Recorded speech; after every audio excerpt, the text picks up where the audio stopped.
Hi guys, and welcome back to another true crime and makeup time video. If you're new here, my name is Zara and I post a new true crime video every single week. So if you love makeup and you love true crime, what are you waiting for?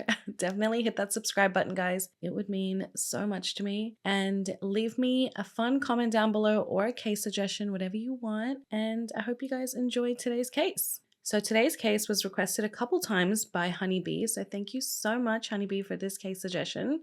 And let me tell you the research on this one. Like, I spent a whole day.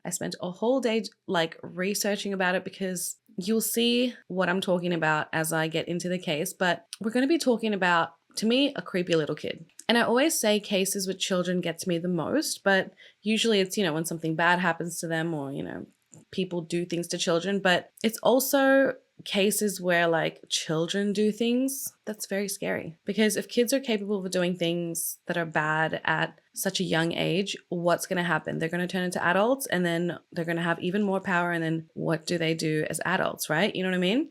But is this case as cut and dry as that? So let's talk about Chloe Davis and what happened to her family. And I'm sorry if I sound a little sick, you guys. I just woke up this morning and I was like, no, but I'm dedicated. I'm gonna film. I'm banking these videos. You guys know I'm about to have a baby, so I'm dedicated. So it was Christmas Day in 1926 when Lolita Bell Yorkman, who was 23 at the time, was getting ready to marry her future baby daddy, Frank Barton Davis, and he was 28 years old. Frank was born in Kansas and Lolita in Illinois, and both had actually grown up in the town of Michigan, and that's where they fell in love. Frank had briefly moved to LA, but he returned back to Michigan so that he could marry his baby mama, Lolita. And they didn't have any kids, obviously, when they got married, but they soon had a little family of their own, and they would move back and forth between LA and Michigan. Then on September 4th, 1928, a beautiful blue-eyed baby girl was placed in this young couple's arms. So like 2 years after they got married, they had a baby girl. And they decided to name her something that meant something to their family, like a name that was important in their family. So they ended up naming her Chloe Dibble Davis. And then over the course of the next 9 years, they had 3 more children: Daphne, Dell, Deborah Ann, and Frank Marquis. And they were all born like 2 to 3 years apart from each other. So they were pretty much close in age. So by the year 1940, they settled down in LA again. And that's when they bought their little family home. They bought a little 2-bedroom home, and they were just a typical middle-class family. Lolita and Frank were pretty devoted to their family. They would regularly attend, Sunday service mass with all their neighbors, and they were actually known to be one of the most likable families in their neighborhood. Frank was a manager at their local grocery store, and Lolita at the time did what most mothers at the time did, caring for her children and her family. Oh.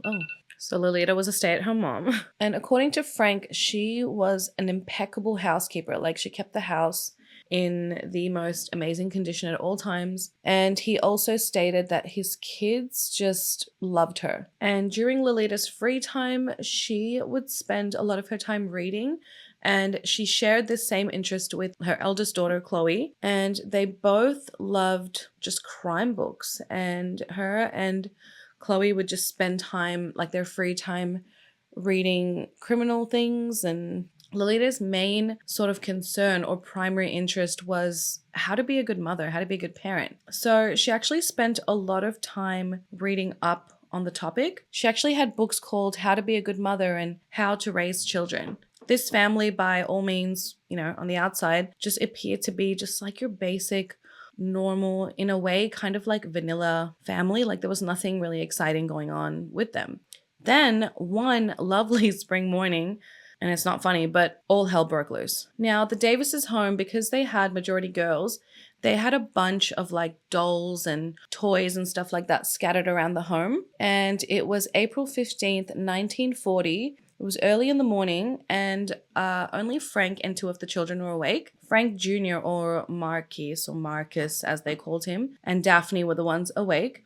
And Frank was telling them like, shh, be quiet because everyone else is still sleeping. So Marcus at the time was 3. So he helped him get dressed. And then he tells 10-year-old Daphne to take care of Marcus as Frank was about to go to work, and he left them in the kitchen. They were making toast for breakfast. Well, I guess Daphne was making toast for the both of them for breakfast.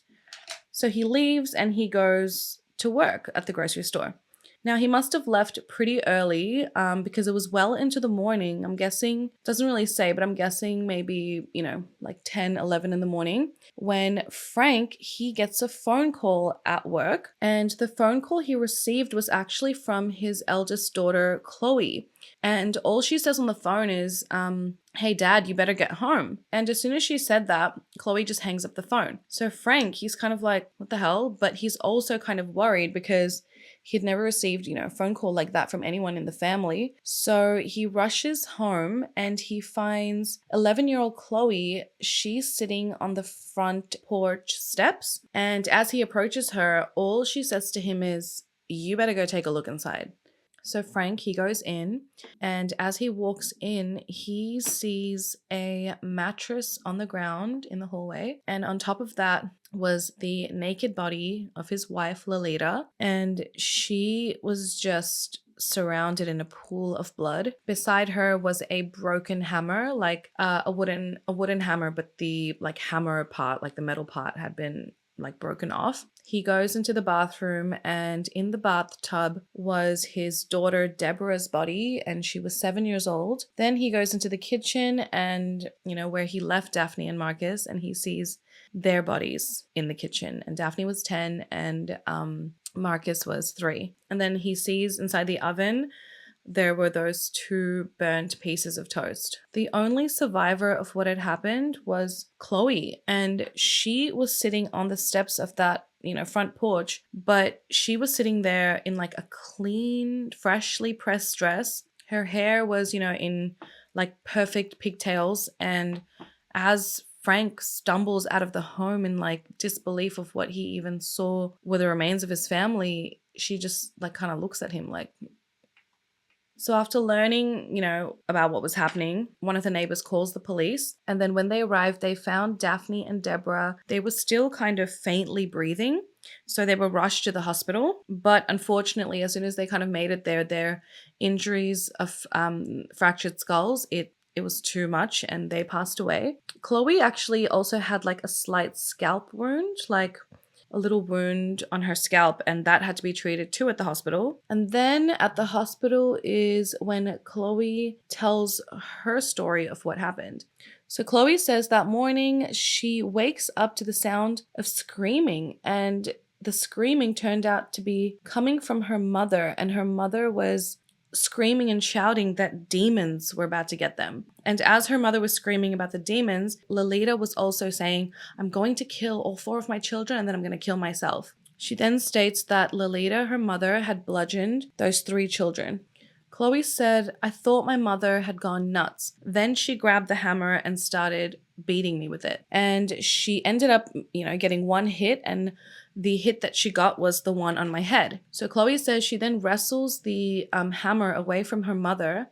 And then her mother tries to burn Chloe's hair, like set Chloe's hair on fire. And then when that failed, she set fire to her own hair.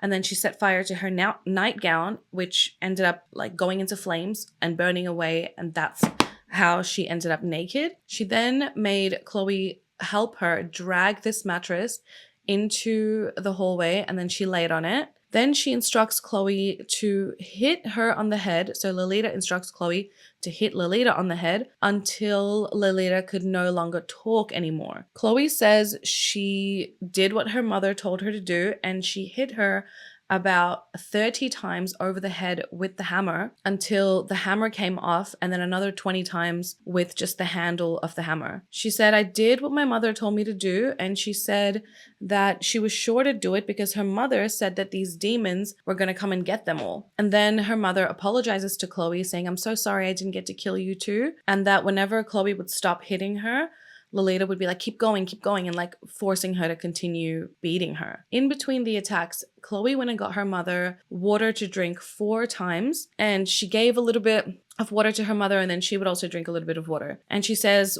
on one of these trips, when she was going to the kitchen to get more water, she heard Marcus like on the ground, and she heard like a whimper coming from him, like he was still alive. So she went back and she asked her mother, like, okay, well, Marcus is still like breathing, making some noises. Should I go put him out of his misery? And then her mother says, yeah, go ahead and do it. So then Chloe grabs the hammer, hits Marcus 3 times, a 3-year-old, 3 times until he was still. And the last glass of water, the 4th glass of water, Chloe says she had to pour down Lolita's throat because Lolita could no longer drink. So after she realized her mother had like gone out, those were her words, she went, had a shower, got dressed, got ready, and then phoned her father and then met him outside.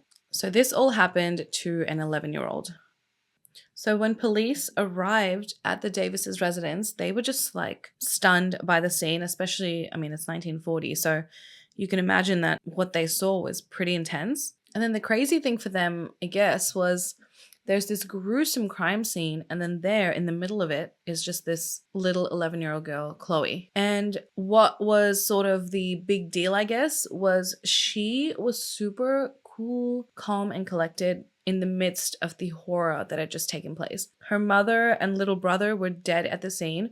Her, other 2 sisters had to be rushed to the hospital, and then each of them were pronounced dead, shortly after. Her father was like pretty much collapsing at the scene. And through it all, Chloe shed no tears.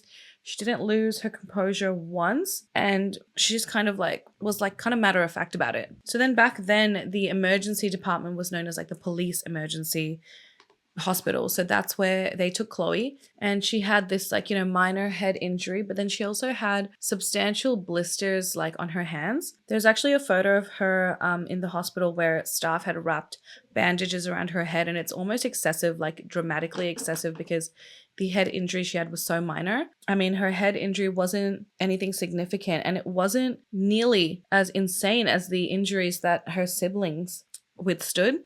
They had each been struck so hard and so many times that their skull actually retained the shape of the hammer. Like, that's how bad it was. And Chloe's injuries, it seemed like the blisters obviously, came from the amount of time she was using the hammer to beat her mother. And her head injury, they claimed that it could have been self-inflicted or, received when her mother allegedly hit her. But self-inflicted, not because she banged her head on purpose, but maybe because when she was hitting whoever she was hitting, it like rebounded or something, because it's like a heavy hammer. So Chloe is in a ward at the hospital where she's held under police supervision. And for the next 12 hours, she was just calm, cool, not affected, emotionless, like just kind of waiting there. And she had like been interviewed by the police, and it was hours long. And the police just found it really, really strange, because they had obviously interviewed, some of the hardest criminals, and even they were a bit more like affected by the crime or by the questioning. Chloe just was very, very chill, especially for a child her age, and especially after what happened. So as she's being interviewed by the homicide squad, she's, being chill, calm. And not once did she crack under pressure. Like, she was just kind of like, this is what happened. This is her story. And she was just not going to crack under the pressure. And at one point, she realizes that the detectives are trying to get her to confess. And she just blatantly says, you can't make me confess to something I didn't do. I didn't do it. So the captain in the squad, his name was Captain Edwards, and he just believed that Chloe killed her entire family, except her father, but he couldn't figure out what her motive was. His evaluation of the crime scene was that Chloe had woken up while her mother was still in bed, and that she goes into the kitchen where Frank had left Marcus and Daphne. She bludgeons them, and then when Lolita hears the screams of her children, she wakes up, runs down the hallway, and that's where the struggle between Lolita and Chloe takes place. And then during the struggle, Chloe, takes her mother down, knocks her to the ground, beats her. Then once her mother's life was ended, she goes into the bathroom where Deborah was and kills Deborah. And then he believes that to disguise what had happened and to make up this story, Chloe then goes and brings this mattress into the hallway, places her mother's body on it, and then in an attempt to cover up what happened, she attempted to burn the house down. So what she did was she lit her mother's nightgown on fire, hoping that that would, just catch everything alight and then burn the house down. And then she takes like an hour and she goes and gets herself together. She takes a shower, she changes her clothes, she does her hair. And she does all of this to give herself some time to come up with, a story of what happened. That her mother had been seeing demons and wanted to end the kids' lives. And then calls her father and blames everything on her mother. So now at this point, after hearing Captain Edward's version of what he believes happened on the day, Chloe disagrees with everything except for the fact that yes, she did attack, or I guess murder, her mother and her brother Marcus. However, she insists that she did not lay a single finger on her two sisters. She maintains the fact that her mother had actually killed both of them. Chloe blamed the entire event on her mother. She stated that her mother was the one that made her do it. She stated that the only reason that she even attacked Marcus and her mother is because her mother instructed her to do so. And she said she was an obedient child and, she would never disobey what her parents told her to do, so she did it. So when they were questioned initially about the mental state of Lolita, their mother, or Chloe's mother, both Chloe and her father, Frank, said that she was fine, and they denied that there was sort of anything wrong or any cause for concern about Lolita's mental health.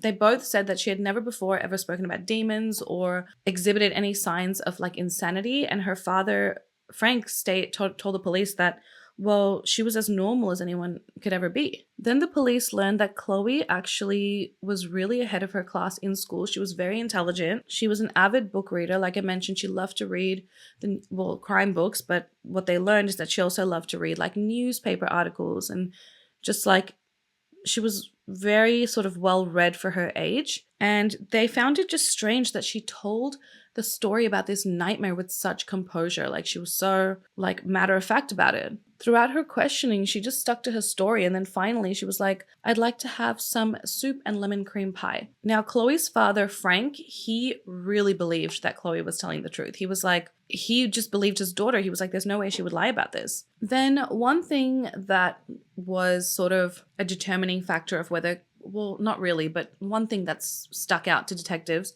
or to the captain was, as she had finished her questioning, things like that, Chloe then says actually she remembered something else. It was like a belated confession or belated recollection of what happened. She says, while my mother was begging me to hit her, she also then asked me for a razor blade. I got one and gave it to her, and then I watched her slit her wrists. And then when the autopsy was conducted, they were like, dang, she actually did have slashes on her wrists. Now, there was this doctor named Dr. Joseph Paul de River, and he was a very important figure in criminal psychiatry and criminal investigation at the time. He was considered to be a brilliant man, but he was also considered to have a very big ego, and he would actually go on to become a pretty notable figure in criminal profiling and sex offender registration. He was the one to interview Chloe shortly after she was detained at the police station.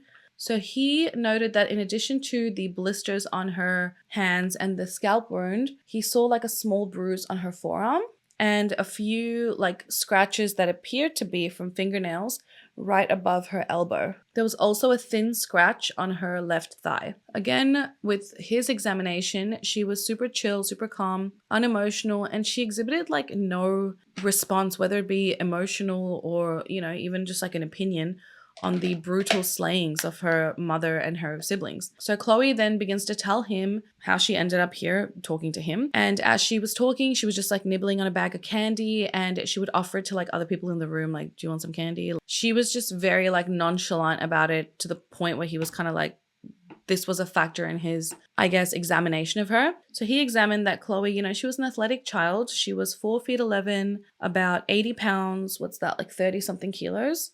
She was strong, she was agile, and he observed her sort of muscle tone to be more of a 13-year-old boy as opposed to an 11-year-old girl. And Chloe was like proud of her strength and her physique, and she would flex her muscles to anyone that would ask. And I don't know, I find that kind of weird to judge a child based on their like physical appearance. I mean, it was sort of implying that, oh yeah, she's strong enough to kill her whole family, you know, like that's kind of the vibe I got from that interview that he gave. So then he begins to question Chloe, like, okay, so what happened, you know, the night that you bludgeoned your mother, you know, over 30 times with a hammer, and then your siblings were killed, you know? He was like, you hit her so many times that the head of the hammer actually flew across the room. Chloe repeated the exact same story as she had mentioned before.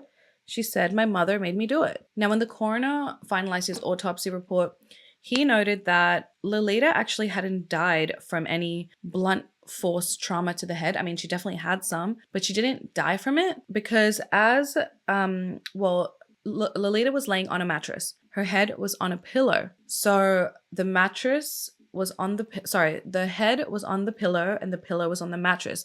So as Chloe was, you know, hitting her mother over the head over and over again, and no matter how hard she sort of hit her, whatever her strength was, all Lolita's head could do, you know, was bounce. So surprisingly, Lolita's cause of death was, not from the blunt force trauma to her head, but it was actually from a loss of blood from the wounds on her wrists. One cut was so bad that an artery had actually been severed. And this was amazing to the detectives and the coroner even, because right before the coroner sort of made this determination, Chloe had been like, oh yeah, by the way, I gave a razor to my mom. And that's what she did. She slit her own wrist. So now the story kind of was like, wait, what's believable? What's not? Like it almost seemed unbelievable, but then factually it made sense. And Chloe had said that, you know, she actually saw her mother slit her own wrist. So yeah, and that's how she died.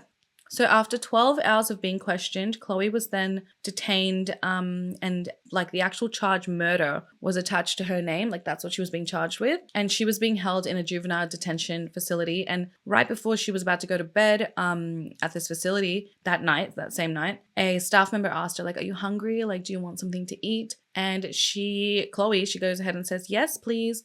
A big steak and a bottle of beer. So they gave her her steak, obviously, but then they didn't give her the beer. And then Chloe was like, what are you talking about? Like, I drink beer with my mom all the time. Like, just give me the beer. But yeah, they obviously didn't give her the beer. She goes to bed.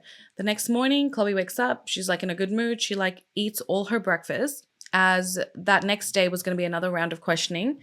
And crazy enough, like this is how quick things moved back in the day. So the murder took place the night she went to bed. The next day, there was an inquest where they were going to go on a field trip and basically go into the crime scene. And they brought Chloe along so that they could ask her like exactly what happened. So they go to the house, you know, for a walkthrough of the crime scene. And on Chloe's front, like on her lawn, like all the neighbors and the classmates had gathered on the lawn to like watch her go in because the whole town had heard about it. And happily, Chloe's like, okay, she walks through the house. She's like, this is where this happened. That's where that happened. And that's where that happened. Like unaffected by, the bodies were clearly removed, but there was like blood and gore everywhere. And if this like refreshes your memory, like she wasn't affected by it. They said she even had like a delightful smile and like a bounce in her step as she was just like, killed him there, killed him there, killed him there. Like it was insane. It was like mind blowing to them.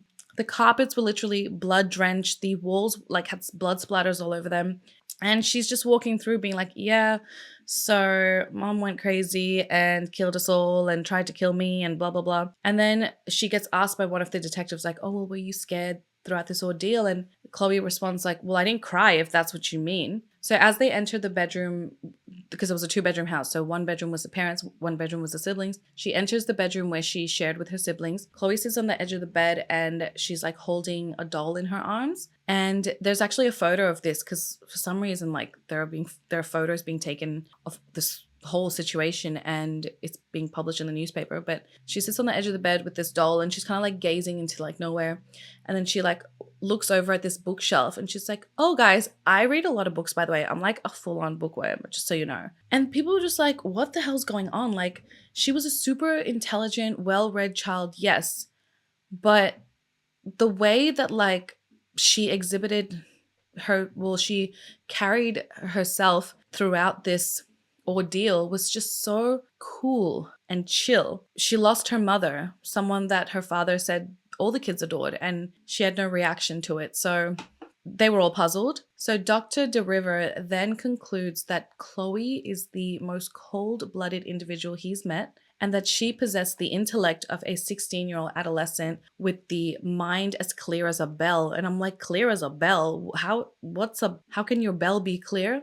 Some of the sayings, but yeah, he believed that she could, she was capable of distinctly planning and committing the murders. That was his conclusion. And then the strange thing is, she's well read and super smart, right?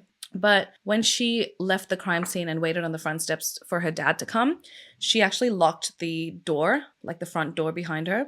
So when she was asked, like, why did you lock the front door? Her response was, well, I didn't want the demons to get me. Like, the demons were in the house. I didn't want them to get out of the house. So clearly still having the mind of a child in that aspect. So now back to Captain Edwards, the captain.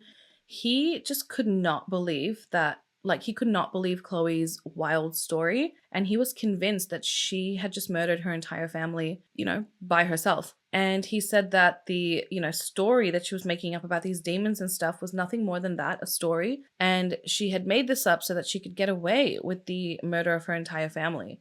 So Frank, the father, was then brought in to assist in the questioning of Chloe. And he, like I said, he completely believed her, and he was like, my poor baby, she's just an innocent child, she couldn't have done any of this. And he maintained that she only did what she was told to do by the mother. And Chloe, upon witnessing that her father was getting, distressed and emotional about, her being questioned and her being sort of accused, she says to her father, buck up, Dad, don't let this get you down. It's in 11-year-old. Now, Frank could give no explanation as to why his wife would have done any of this. He said he didn't know there's anything wrong with his wife, and she loved her children more than life itself. He said she was a perfect mother, and by all accounts, Lolita was. She was normal, at least up until the day the murders took place. And according to her, her doctors, she had been treated for anemia, but had never exhibited any signs of demonic behavior or anything like that. Then Frank said there was one thing he could be sure of, and that his daughter Chloe, his only surviving daughter, would never, ever, ever tell a lie. So then as he notices that the police are buckling down on Chloe as being the main culprit, the culprit, he started to get pretty hysterical, and he's like, no, and he wanted to defend his child. Then as he was mentioning that his wife, was saying this entire time, he then flips and said, well, you know what, my wife has been mentally ill for a long time, and she has been talking about suicide, and she had also told me that she had been pursued by demons. He asserted that his wife had an astounding power over the children, and Chloe in particular, and there was no doubt that if Chloe's mother told her to do what she told her to do, that Chloe would have listened to the instructions. He stated that Chloe is telling the truth. Chloe could not and would not have done such a thing. Chloe was helpless in her mother's hands. He stated 2 weeks before the murder, he sees his wife, Lolita. She's in bed, she sits up, and she's having a cigarette. And when he questioned her as to what are you doing, she says, I have a terrible confession to make. She knew spirits were going to kill Frank and the children and turn them over to white slavers, and that an evil spirit was creeping upon the family and that she was just waiting for it. So Frank, upon realizing that something is wrong with his wife, he takes her immediately to a doctor, a psychiatrist actually, and they have this long visit with the psychiatrist. And when Lolita left, she said she felt like this incredible burden had been lifted off her shoulders. However, soon after the visit ended, she starts discussing this book that she had read, that she believed this book was written about her and her family and how these demons were going to get her, and that she had been seeing visions of demons actually torturing her children, and that he tried to take her back to the psychiatrist, but Lolita was like, no, I don't want to be seen by them, but she agreed to be seen by a doctor.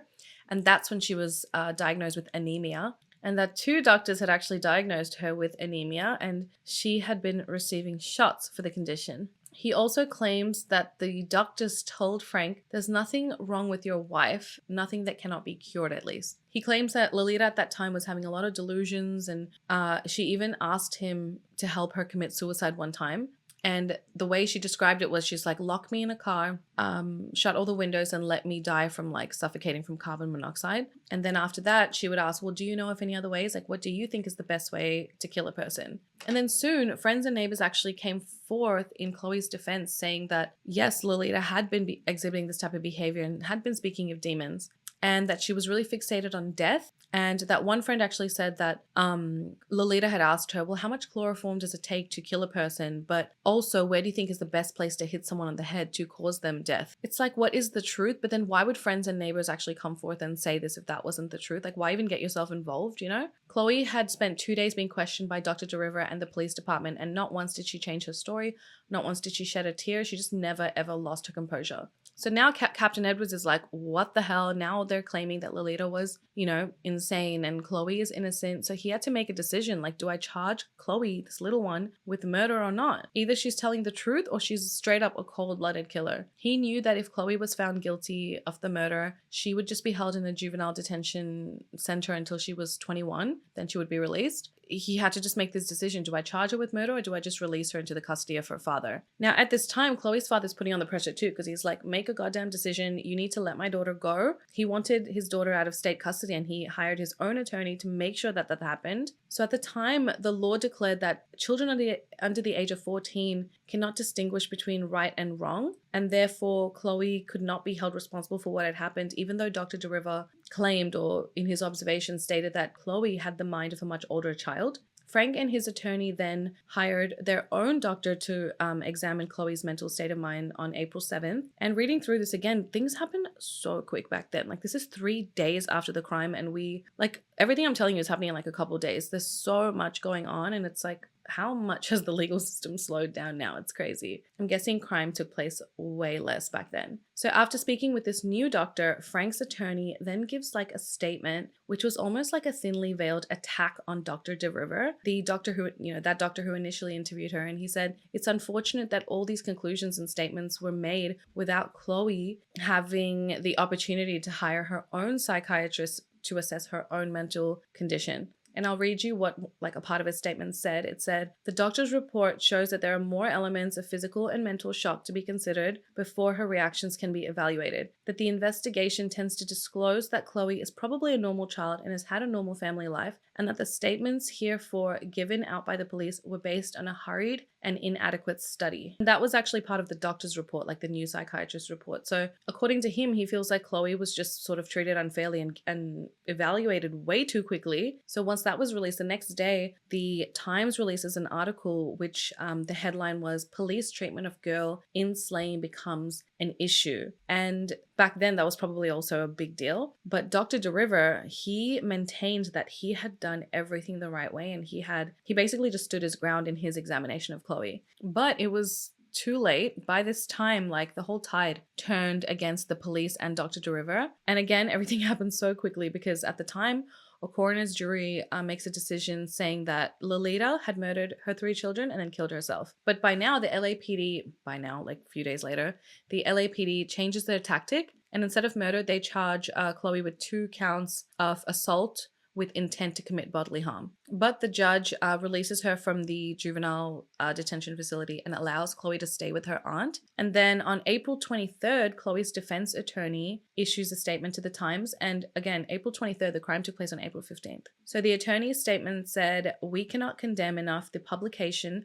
of Dr. DeRiver's report because it is not a fair appraisal of the girl's mind. We believe that the examination made by Dr. DeRiver was a most vicious attack. We do not believe that the interest and welfare of the child were considered at the time the police psychiatrist made his examination on Chloe. So basically they're attacking Dr. DeRiver's, analysis of everything that had happened. And I mean, maybe it was rushed, but isn't that his job to come up with something? So the next day, April 24th, 1940, Chloe is released and exonerated on all charges by the judge, and she was released into the custody of her father. And the judge makes a statement saying, court accepts the findings of the coroner's jury that the minor is not responsible for the death of either her mother or her brother. She was under the complete domination of her mother and therefore not responsible for any acts she may have committed. He also made Chloe a ward of the court because he believed she had been suffering from emotional and mental shock and distress that she had not yet recovered from. Dr. DeRiver also fell under the judge's wrath. The judge made a ruling stating that Dr. River was never, ever to question a person under the age of 18 ever again. So that was basically the end of the entire case. Everything from the murder to the frickin' ruling took place in 2 weeks. So, I mean, it blows my mind. And if you are confused, I am too. 2 or 3 articles on this case, right? That was available to me at least. And it's so detailed. Like it goes into like, I'm telling you, it took me a whole ass day to do this case because it's so detailed. Like every conversation is like outlined, but you think that would be helpful, but in fact, it just confuses me even more. I feel like, was this enough time from the time the crime took place to the trial? Like, is that enough time to determine an outcome? If, Chloe didn't do it and she's in, like, as in she didn't do it on purpose, she's in shock. It's like 2 weeks. She's 11 years old, let her recover from her shock. It blows my mind that Chloe was set free. And yes, she was doing, what her mother told her to do. I understand that. And technically she didn't kill her mother if her mother died from her self-inflicted wrist injuries. But what about her brother? Her brother could have survived and then you killed your brother. What about her calm demeanor? Like, am I the drama? Like, I just find it crazy. An 11-year-old describing a slaying of multiple people in her family that she's close to, with just like no emotion, no issue with it. Yeah, this is what happened, mate. Like, you know what I mean? And then showering off the blood and putting on nice clean clothes. And it is like kind of sociopathic a little bit. Or is she just in hella shock and that was her reaction to things? How do you determine that in the span of 2 weeks? But if I think about Chloe's version, I feel like there most likely was a history or an extensive period of psychological, verbal, or physical abuse that her mother possibly inflicted on her, given that they were close and, reading books all the time. Like, we don't know what takes place. Father's at, his job all day. I don't think an 11-year-old would blindly obey what their mother is saying unless the mother can convince them that the child would be punished severely if they didn't obey. But I mean, you're about to kill me. What other punishment is there? If I'm dead, there's no punishment. I'm guessing there was such a history if Chloe's version is the truth. She was 11, old enough to know that hitting a 3-year-old with a hammer was gonna probably kill him. But then imagine waking up and seeing your mother acting a fool, trying to kill or killing your 3 siblings, and you're there. Like, maybe she was the one smart enough to defend herself. So I am so confused by this case. I can't believe that. I mean, if this happened nowadays, there would be so much investigation, and I don't know if an 11-year-old would get away with that now. I mean, was there proof? From Lolita's side, I think there was proof of, like, she had suffered from anemia, but where was the psychiatrist proof? Like, guys, please help me out in the comments. What do you think of this case? Is the information like that I got just not the full story? Is there more that I'm missing? Because I don't know what to think. I'm so confused. So let me know your thoughts down below, guys. Thank you so much for watching today's video. And I wanted to say, like, the camera is not picking up my under eyes. It's like a full burnt orange shade and it's really beautiful, and it doesn't look like my upper eyelid, but it's like looking the same on camera. So I'm not happy about that. But anyway, thanks guys so much for watching, and I love you, and I will see you in the next video. Besitos. Bye.